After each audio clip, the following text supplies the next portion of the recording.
Dear teachers, welcome to JSN English Learning. We are with Unit 6 of the revised PGTRB syllabus, and we begin a discussion on Anne Bradstreet's poem, The Prologue.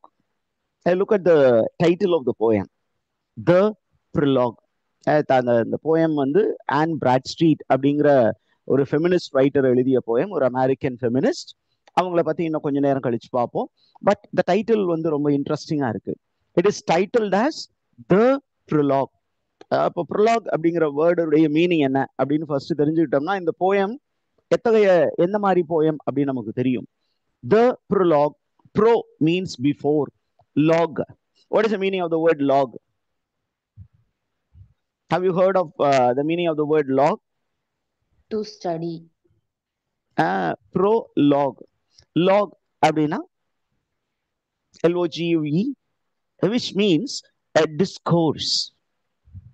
Okay, which means a discourse. இதை ரெண்டா பிரிச்சலாம். Pro, before the actual discourse, before the actual discussion, we call it as a discourse.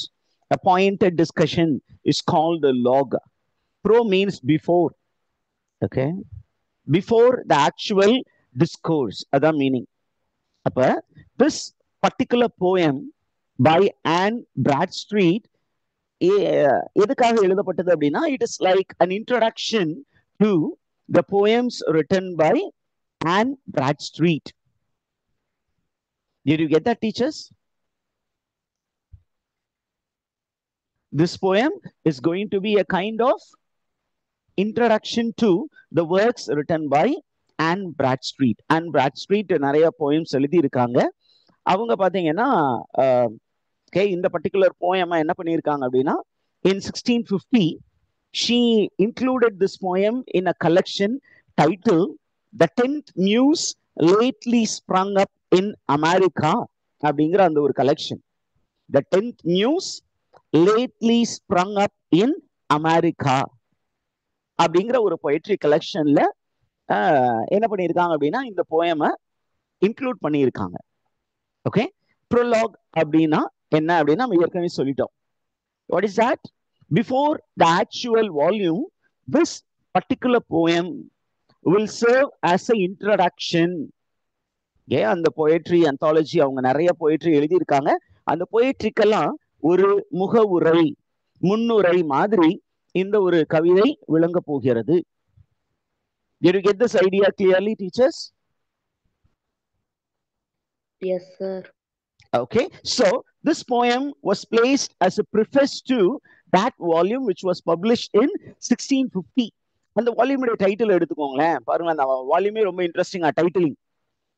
The 10th Muse Lately Sprung Up in America.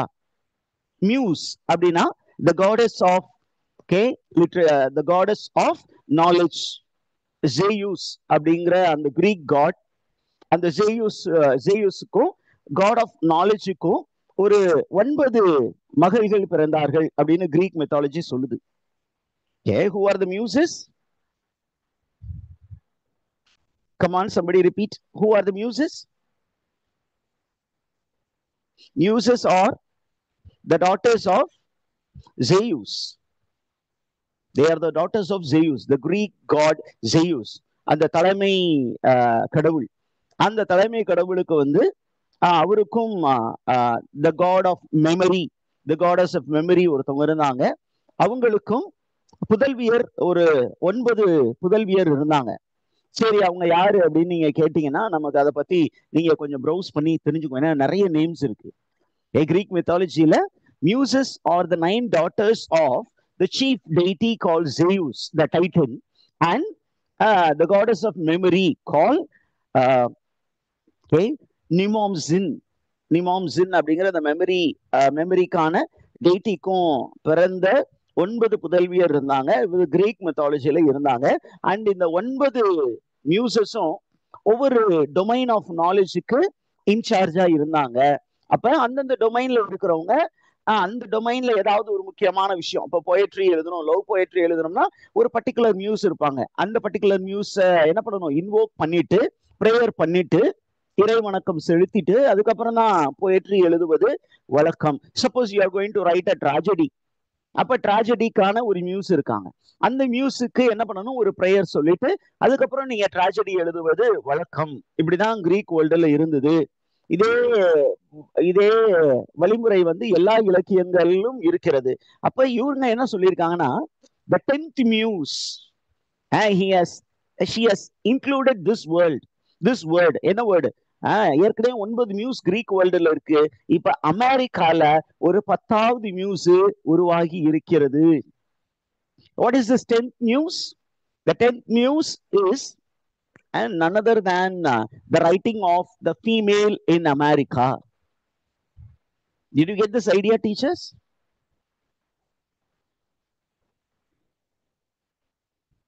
Yes, sir. Before getting into the other details, let's get to know the author. Look at the author, Anne Bradstreet, who lived between 1612 to 1672. 1612 இருந்து 1672 வரையிலும் வாழ்ந்த ஒரு American poet. And இவங்க பாத்தீங்கன்னா she was the first published poet in English colony. English காலனியில வாழ்ந்தவங்க. அந்த இதுல ஃபர்ஸ்ட் போயிட்ரி எழுதிய ஒருவர். Where was she born? She was born in Northampton, England, and she was the daughter of Thomas Dudley, who was a steward to Earl of Lincoln and Dorothy York. And in the year 1628, 1628, at the age of 16, she married Simon Bradstreet, who was very much involved in Puritan politics and governance.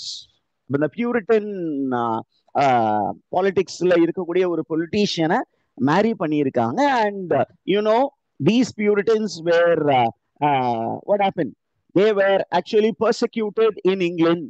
அதனால இவங்க என்ன பண்ணாங்க, they boarded a ship called the Mayflower and they landed in America. Okay, எங்க போய் அமெரிக்கால எங்க இறங்கினாங்க அப்படின்னா மெசாச்சுசெட் Bay colony. அந்த இடத்துல போய் அவங்க என்ன பண்ணாங்க, வாழ்க்கைக்காக பயந்து போய் அந்த இடத்துல இருந்தாங்க. And the place Massachusetts Bay Colony ரொம்ப நல்ல பிளேஸா அப்படின்னா பாத்தீங்கன்னா இல்ல, it was harsh and unfamiliar environment. அந்த இடத்துல அவங்க ரொம்ப கஷ்டப்பட்டு தன்னுடைய விசுவாசத்தை காப்பாற்றி கொள்வதற்காக போராடினார்கள். சரி, அவங்க அந்த அமெரிக்கால போய் செட்டில் ஆனாங்க சார். அவங்க என்ன தீம்ல போயம்ஸ் எல்லாம் எழுதினாங்க அப்படின்னா, she wrote on the themes of love, on the love, not just romantic love, but love for her family. She wrote about the religion, she wrote about nature and the struggles of life in the colony. அந்த புதிய ஒரு தேசம், அந்த புதிய ஒரு தேசத்துல ஒரு காலனியில வசிக்கிறாங்க. அந்த காலனியில வாழ்வது எவ்வளவு கடினமான ஒரு விஷயம் அப்படிங்கிறத நன்கு அறிந்தவர். அதனால அவங்க என்ன பண்ணாங்க, அந்த பிரச்சனைகளை எல்லாம் முன்னிறுத்தி கவிதை எழுதினார்கள். அவங்களுடைய முக்கியமான வால்யூம் என்ன வால்யூம்னா இந்த வால்யூம் தான், The 10th Muse lately sprung up in America. சரி, என்ன மாதிரி போயம் இவங்க எழுதினாங்க அப்படின்னு கேட்டீங்கன்னா, she wrote introspective and personal poem. Introspective அப்படின்னா வெளி உலகத்தை பார்க்காம தன்னுடைய வாழ்க்கை நிலை, ஒரு பெண்ணாக ஒரு எழுத்தாளராக என்ன பண்றாங்க, தனக்கு வந்த பிரச்சனைகளை அவங்க என்ன பண்ணாங்க அப்படியே ரிஃப்ளெக்ட் பண்ணி கவிதைகள் எழுதினார்கள். ரொம்ப இன்டென்ஸ்லி பர்சனல்.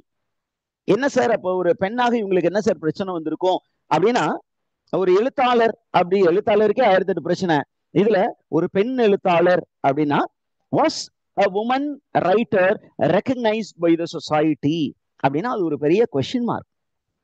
எழுத்தாளர்களுக்கே பெரிய மதிப்பு இல்லாத போது ஒரு பெண் எழுத்தாளர், அந்த பெண் எழுத்தாளர் அவருக்கு ஒரு அங்கீகாரம் கிடைத்ததா அப்படின்னா அந்த உலகம் என்ன சொல்லுச்சு, பெண் எழுத்தாளர்களை அதிகமாக அங்கீகரிக்கவில்லை. அப்ப இவங்களுடைய கேள்வி என்ன அப்படின்னு கேட்டீங்கன்னா, அப்ப ஒரு பெண்ணாக நானும் கவிதை எழுதியிருக்கேன், இந்த கவிதையை நீங்க அங்கீகரிக்க மாட்டேங்கிறீங்க, என்ன காரணத்துக்காக அங்கீகரிக்க மாட்டீங்க அப்படின்னு போய் சண்டை போடாம என்ன சொல்றாங்க, சரி நான் உங்க வழியிலே வரேன், நீங்க என்ன நினைக்கிறீங்க அப்படின்னா ஆண்களால் மட்டும்தான் இலக்கியம் எழுத முடியும், பெண்களால் எழுத முடியாதுன்னு நினைக்கிறீங்க. சரி, அதை அப்படியே வச்சுக்கோங்க. ஏன் அப்படின்னு சொல்லிட்டீங்கன்னா right from the beginning it was men who were writing, women were not writing. If at all there were any women, they wrote like men and they took pseudonyms in order to prove themselves. அந்த ஒரு background உங்களுக்கு ஏற்கனவே தெரிஞ்சிருக்கும். Feminism அப்படிதான். அப்ப இந்த ஃபெமினிசத்துல இவங்களுடைய feminism எப்படின்னா, அப்பா நீ எழுதி இருக்கப்பா ரைட்டு, நீ ஒரு பெரிய ஆள் தான், நான் என்னோட எபிலிட்டிக்கு ஏத்தாப்புல கொஞ்சம் கிறுக்கி இருக்கேன், கொஞ்சமாவது இதை ரெக்கக்னைஸ் பண்ணு அப்படின்னு ஒரு மாதிரி டிஃபரெண்டான அப்ரோச் இவங்க வச்சிருக்கிறாங்க. That's why her writing is called introspective and personal. ரொம்ப பர்சனலான டாபிக்ஸ், அதை பத்தி, தன்னோட இல்னஸை பத்தி, தனது பர்சனல் லாஸை பத்தி, her relationship with God பத்தி நிறைய போயம் எழுதியிருக்காங்க. Particularly she was a pioneer in what is it, women literature in American tradition. Right. இந்த இன்ஃபர்மேஷன் வச்சுட்டு we will get into the poem. இந்த போயம் பாத்தீங்களா, the prologue. இந்த prologue அப்படிங்கும் போது நம்ம ஏற்கனவே சொன்னோம், it's an introduction to her poetry. தன்னுடைய போயட்ரிக்கு ஒரு இன்ட்ரடக்ஷனாக இந்த போயம். சரி, இந்த போயம் எதுக்காக எழுதப்பட்டது, வாட் இஸ் த பர்பஸ் அப்படின்னு கேட்டீங்கன்னா, the purpose of the poem is to make it as an apology for her book of poems. ஒரு apology. What is the meaning of an apology, teachers? அப்பாலஜிக்கு பல meaning இருக்கு. An apology for poetry கேள்விப்பட்டிருக்கீங்களா? Who wrote an apology for poetry?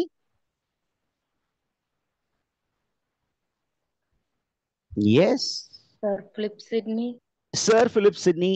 அங்க பாத்தீங்கன்னா he wrote a book called Apology for Poetry. What is the purpose of that apology for poetry? Apology-na to ask sorry ன்னு ஒரு meaning இருக்கு.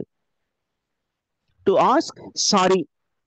நான் கவிதை எழுதிட்டேன் அதுக்காக மன்னிச்சுக்கோங்க அப்படின்னு சொல்லி Sir Philip Sidney சொல்லல. என்ன பண்ணாரு அப்படின்னா, there was a condition where there was a Puritan who attacked poetry.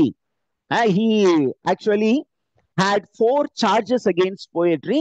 அந்த சார்ஜஸ் வந்து போயட்ரியை ரொம்ப ஸ்ட்ராங்கா இம்பாக்ட் பண்ணுச்சு. அப்ப இவர் என்ன பண்ணாரு, he wanted to defend poetry. ஒரு டிஃபென்ஸ், அதே மீனிங்ல தான் இந்த prologue-ஐயும் இவங்க எழுதியிருக்காங்க. She used this prologue to defend her poems. ஏன் அப்படின்னு கேட்டீங்கன்னா, when Anne Bradstreet started writing poem, அவங்க வந்து போயம் எழுத தொடங்கிய போது there was lot of criticism on Anne Bradstreet. ஒரு பொண்ணு வந்து எப்படி போயம் எழுதலாம், அதுல என்ன குவாலிட்டியா இருக்க போகுது, அது ரொம்ப மட்டமா இருக்க போகுது, அந்த மாதிரி ரொம்ப நெகட்டிவ் கிரிட்டிசிசம் இருக்கும்போது அவங்க சொன்னாங்க, இது ஆண்களுடைய டொமைன்னு நீங்க வச்சிருக்கிறீங்க, அப்ப நீங்க எழுதி இருக்கிறீங்க, பரவாயில்ல, என்னுடைய சக்திக்கு உட்பட்டு, என்னுடைய லிமிட்டேஷனுக்கு உட்பட்டு நானும் ஏதோ கிறுக்கி இருக்கேன், கொஞ்சம் இதை படிச்சு பாருங்களேன், படிச்சு பார்த்து இதுல வேல்யூ இருக்கா இல்லையா அப்படின்னு தெரிஞ்சுக்கிட்டு அதுக்கப்புறம் என்ன கிரிட்டிசைஸ் பண்ணுங்க அப்படின்னு சொல்ற மாதிரி தன்னுடைய போயட்ரியுடைய வேல்யூவை டிஃபெண்ட் பண்றதாக இந்த போயம் எழுதியிருக்காங்க. Did you get that, teachers?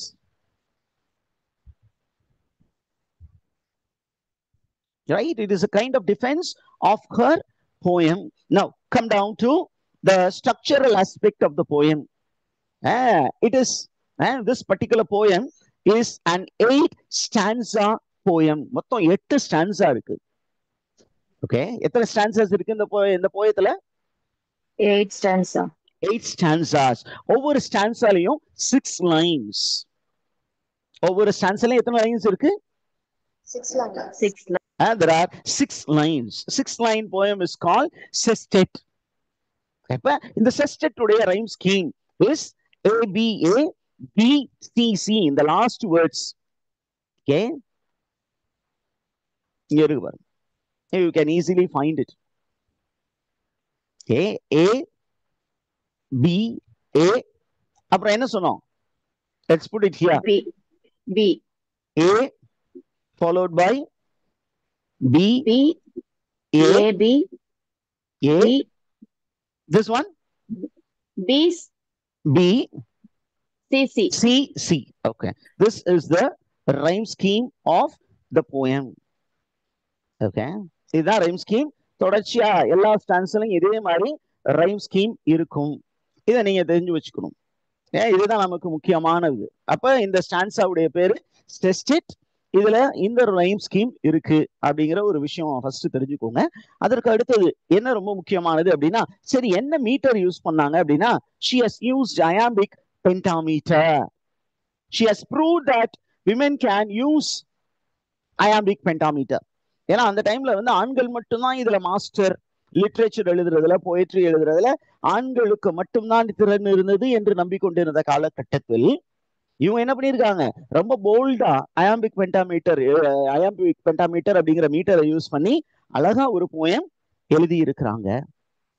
இந்த போயத்துல நிறைய அல்யூஷன் இருக்க போகுது. Are you following, teachers? Now, let's get into stanza 1. stanza 1 பாருங்களேன். First செஸ்டெட். We call it as sestet. மொத்தம் எத்தனை செஸ்டெட் இருக்கு? How many sestets are there in this poem? 8 sestet. அப்ப 8. அதுல first sestet very interesting ஆ இருக்கும். If you follow it, you will enjoy it. ரொம்ப சிம்பிளான poem தான், ஆனா பாக்குறதுக்கு ரொம்ப டஃப்பா இருக்கிற மாதிரி தெரியும். But there is a very simple storyline. Beginningல எப்படி தொடங்குறாங்க பாருங்க. To sing of wars, of captains, of kings, of cities founded, commonwealths begin, for my mean pen are two superior things. திருப்பியும் வாசிக்கிறேன் பாருங்க. To sing of war, வாரை பத்தி கவிதை எழுதுவதற்கு, அல்லது கேப்டன்ஸ், பெரிய பெரிய கேப்டன்ஸ், பெரிய பெரிய தலைவர்களை பத்தி கவிதை எழுதுவதற்கு, பெரிய பெரிய கப்பல் தலைவர்களை பற்றி எழுதுவதற்கு, பெரிய பெரிய அரசியல்வாதிகளை பற்றி எழுதுவதற்கு, பெரிய பெரிய சிட்டி ஃபவுண்டர்ஸ், பெரிய பெரிய சாம்ராஜ்யத்தை தோற்றுவித்தவர்களை பத்தி எழுதுவதற்கு, பெரிய பெரிய காமன்வெல்த்தை தோற்றுவித்தவர்களை பத்தி எழுதுவதற்கு எனது பேனாவிற்கு தகுதி இல்லை. She appears to be negative, but indirectly she says, this is how the world thinks that I am incapable of writing about it. She is not negative, but she is only speaking about how the world thinks that she is incapable of. புரிஞ்சுச்சா teachers எப்படி அவங்க அந்த poem தொடங்குறாங்கன்னு? ஆமா sir, நீங்க சொல்ற மாதிரி என்னால சண்டைகளை பத்தி எழுத முடியாது, பெரிய பெரிய தலைவர்களை பத்தி எழுத முடியாது, பெரிய பெரிய அரசர்களை பத்தி எழுத முடியாது, பெரிய பெரிய தேசங்களை பற்றி எழுத முடியாது. ஏன்? நான் ஒரு பெண், என்னுடைய பேனா ரொம்ப mean means cheap, silly. And these subject matters are superior and they are beyond my reach. எனக்கு அந்த அளவுக்கு புத்தி இல்ல, இப்படிதான் நீங்க சொல்லி வச்சிருக்கீங்க, நான் அதை அக்செப்ட் பண்ணிக்கிறேன். Look at the way she is actually trying to humble herself in the beginning. How does she say? She tries to humble herself and she tries to accept the criticism that is made by men against women. இந்த அந்த ஆண்கள் என்ன பண்றாங்க, இந்த ஆணாதிக்க சமுதாயம் பெண்கள் வந்து பெரிய வேலைகள் செய்வதற்கு தகுதியற்றவர்கள் என்று நினைத்து கொண்டு இருக்கிறது. அந்த மாதிரி ஒரு பாடம் கற்பித்து வைத்திருக்கிறது. அந்த ஐடியாவை நமக்கு ஹைலைட் பண்ணி காட்டுறாங்க. ஆமா, என்னால பெருசாலாம் எழுத முடியாது, ஒருவேளை நான் எதை பத்தி எழுதலாம், I can write only about domestic things அப்படின்னு ஓப்பனிங்ல பாத்தீங்கன்னா she tries to be very very humble. Did you get this idea, teachers? And what does she say? She tries to be அவர் டோன்லயே பாத்தீங்கன்னா ரொம்ப ஹம்பிளா, ரொம்ப மாடஸ்டா. ஆமா, my writing is very mean type of writing. I cannot write about very big subject. ஒரு பெரிய சப்ஜெக்ட பத்தி, பெரிய விஷயங்களை பத்தி என்னால எழுத முடியாது, சின்ன சப்ஜெக்ட பத்தி என்னால எழுத முடியும். என்னால ஹீரோயிக் போயட்ரி எல்லாம் எழுத முடியாது. ஹீரோயிக் போயட்ரி யாருடைய ரீச்ல இருந்தது? ஒரு காலத்துல ஆண்கள் கையில தான் இருந்தது. ஜான் ட்ரைடன் ஹீரோயிக் போயட்ரி, பெரிய பெரிய எபிக்ஸ் எழுதுனது எல்லாமே ஆண்கள். பெண்களை வந்து அந்த சீன்குள்ளார கொண்டே வரல. அப்ப என்ன சொன்னாங்க, பெண்களுக்கு இதெல்லாம் முடியாது என்று நம்பப்பட்ட காலகட்டம். அவங்கள வரலாற்றுல புறக்கணிக்கப்பட்ட ஒரு நிலையில் இருந்தாங்க. அப்ப இவங்க சொல்றாங்க, ஆமாமா என்னால அந்த மாதிரி பெரிய சப்ஜெக்ட் எல்லாம் எழுத முடியாது அப்படின்னு சொல்லிட்டு, come to the fourth line, she says, oh how they all each their dates have run. இது எல்லாமே ஹிஸ்டரியில இருக்கக்கூடிய விஷயங்கள். ஹிஸ்டரியில பெரிய பெரிய விஷயம். இது எல்லாத்தையும் பத்தி எழுதுறதுக்கு யாரால் மட்டும் இயலும்? ஆண்களால் மட்டுமே இயலும். ரொம்ப ஐரானிக்கலா சொல்றாங்க. ஆமா, ஆண்களால் மட்டும்தான் எழுத முடியும். ஏன்? இது ஆணாதிக்க சமுதாயம். பெண்களுக்கு வாய்ப்பு மறுக்கப்பட்ட ஒரு நிலை. அப்ப என்ன சொல்றாரு, let poets and historians set these forth. அந்த பத்தி எல்லாம் போயட்ஸ் எழுதிட்டோம் ஆண்கள். not poets. when she uses the word poets, she does not include female. ஏன்? போயட்ஸ்னாவே ஆண்கள் மட்டும்தான் என்று நம்பப்பட்டது. ஹிஸ்டோரியன்ஸ் என்றால் வரலாற்று அறிஞர்கள் என்றால் ஆண்கள் மட்டும்தான் அப்படின்னு நம்ம சொல்றாங்க. இதெல்லாம் அந்த ஆண் கவிஞர்கள், அந்த ஆண் வரலாற்று அறிஞர்களுடைய சப்ஜெக்ட் மேட்டர், அதை அவங்க எழுதட்டும் அப்படின்னு ஆண்களை ரொம்ப உயர்த்தி பேசுற மாதிரி பேசிட்டு, இந்த sixth line she says, my obscure line shall not dim their worth. என்ன சொல்றாங்க, இப்ப இந்த சப்ஜெக்ட் மேட்டர் எல்லாமே ரொம்ப பெருசு sir, they are highly worthy subjects. ஆனா நானும் என்ன பண்ணிருக்கேன், I have made an attempt, but don't worry, my obscure line. What do you mean by obscure? Obscure means that which cannot be understood. அதனால அவங்க வந்து ரொம்ப மோசமா போயிட்டு எழுதுனாங்கன்னு அர்த்தம் கிடையாது. என்ன சொன்ன, அந்த உலகம் என்ன சொல்லுச்சு, இந்த ஆணாதிக்க சமுதாயம், இந்த பேட்ரியார்கல் சொசைட்டி, மேல் ஷாமனிஸ்ட் சொசைட்டி என்ன சொல்லுச்சு, ஆன் பிராட்ஸ்ட்ரீட்னு ஒருத்தி எழுதியிருக்கிறா போயிட்ரி. அவ என்ன எழுதியிருக்கிறா ஒண்ணுமே விளங்கல, ரொம்ப அப்ஸ்கியூரா இருக்குது, நம்மளால புரிஞ்சுக்க முடியல அப்படின்னு சொல்லிட்டு அவங்களுடைய போயிட்ரிய ரொம்ப டிஸ்கிரேஸ் பண்ணுச்சு. அப்ப கொஞ்சம் ஹர்ட் ஆனாங்க. அந்த ஹர்ட் ஆனதுனால பர்ஸ்ட் அவுட் ஆகாம, அப்படியே கோவப்பட்டு கொந்தளிக்காம, நீ என்னடா எழுதிட்டீங்க, நான் எழுதியிருக்கேன் பாரு அப்படின்னு கொந்தளிக்காம, ரிவோல்ட் பண்ணாம என்ன பண்றாங்க, ஆமா ஆமா என்னுடைய போயம் வந்து ரொம்ப அப்ஸ்கியூரா தான் இருக்கும் உங்களுக்கு, ஏன் நீங்க எல்லாம் பெரிய ஆளுங்க. ஆனா ஒரு விஷயத்த நான் சொல்றேன், my obscure poetic lines will not or shall not dim the worth of the great subject. நானும் அந்த சப்ஜெக்ட்ஸை பத்தி எழுதியிருக்கேன். அந்த சப்ஜெக்டினுடைய மதிப்பை எல்லளவும் என்னுடைய கவிதை குறைத்து விடாது அப்படின்னு ரொம்ப அழகா ஓப்பனிங்ல சொல்லிட்டாங்க. So she is defending her poetry. ஏன்னா மற்ற எல்லாரும் என்ன சொன்னாங்க, her poetry is not of great worth, she did not possess the skills ன்னு சொன்னாங்க. இப்ப இவங்க என்ன சொன்னாங்க, ஓகே நீங்க சொல்லுங்க, நீங்க சொல்றீங்க பெண்களால இதெல்லாம் முடியாதுன்னு, ஆனா ஒரு பெண்ணா ஆண்கள் மட்டும் செஞ்சுக்கிட்டு இருந்த ஒரு விஷயத்த நானும் அட்டன் பண்ணியிருக்கிறேன். என்னுடைய சக்திக்கு உட்பட்டு இது காலம் வரையிலும் பெண்கள் எழுதல, நான் எழுதி இருக்கிறேன். என்னுடைய கவிதை எல்லளவு கூட நீங்க சொன்ன அந்த சப்ஜெக்ட்ஸினுடைய மதிப்பை குறைத்து விடாது, கவலைப்படாதீங்க. நான் கவிதை எழுதுனா உங்களுக்கு என்ன, நீங்க பெரிய ஆட்கள், நீங்க எழுதுங்க, என்னையும் எழுத விடுங்க. allow me to write, let me also write about it. பார்ப்போம் யாருடையது சூப்பர் அப்படிங்கிறது பின்னாடி ரீடர்ஸ் சொல்லட்டும் அப்படிங்கிற மாதிரி ஒரு இம்ப்ளாய்டு மீனிங்கோட அந்த ஃபர்ஸ்ட் ஸ்டான்ஸாவும் முடிச்சிருக்காங்க. Did you get that, teachers? இந்த ஸ்டான்ஸா உங்களுக்கு புரிஞ்சுதா? Yes, sir. Now going to stanza number 2. இப்ப stanza number 2 எப்படி தொடங்குறாங்கன்னு பாருங்களேன். பட்னு தொடங்குறாங்க, ஒரு conjunction. But when my wandering eyes and envious heart great bathers sugared lines do but read over, fool I do grudge the muses did not part, okay, between him and me that overfluent store அப்படின்னு ஒரு 4 line. ஏன்னா ரொம்ப simple, பார்க்கும்போது கொஞ்சம் டஃப்பானது. ஏன்னா iambic pentameter அப்படிங்கும்போது அது ஒரு பர்டிகுலர் ஸ்ட்ரக்சர் இருக்கு. அந்த ஸ்ட்ரக்சரை நம்ம பிரேக் பண்ணி தான் படிச்சாகணும். என்ன சொல்றாங்க அப்படின்னு கேட்டீங்கன்னா, she is expressing her admiration for a very famous French writer. இவங்க ஒரு அமெரிக்கன் ரைட்டர், இங்கிலாந்துல இருந்து அமெரிக்கால போய் செட்டில் ஆயிட்டாங்க. ஒரு ஃபீமேல் ரைட்டர். அதையும் நீங்க மைண்ட்ல அடிக்கடி ஞாபகப்படுத்திக்கணும். இட்ஸ் நாட் அ மேல் writer who has return this poem, it's a female writer. பெண்கள் கல்வி மறுக்கப்பட்ட காலம், பெண்கள் வந்து இலக்கியம் படைப்பதற்கு வாய்ப்பு மறுக்கப்பட்ட காலம். அந்த காலத்துல இவங்க ஒரு கவிதை எழுதியிருக்கும் போது என்ன சொல்றாங்க அப்படின்னா, ஆண்கள் பெரிய விஷயங்கள்லாம் எழுதிட்டோம் சார், நானும் கொஞ்சம் எழுதுறேன் அப்படின்னு ஃபர்ஸ்ட் ஸ்டான்ஸ்ல சொன்னாங்க. இப்ப செகண்ட் ஸ்டான்ஸ்ல என்ன சொல்றாங்க அப்படின்னா, நான் ஒரு ரைட்டரை ரொம்ப அட்மையர் பண்றேன், ஒரு ரைட்டருடைய ரைட்டிங்ஸை எனக்கு ரொம்ப பெருசா பிடிக்கும்.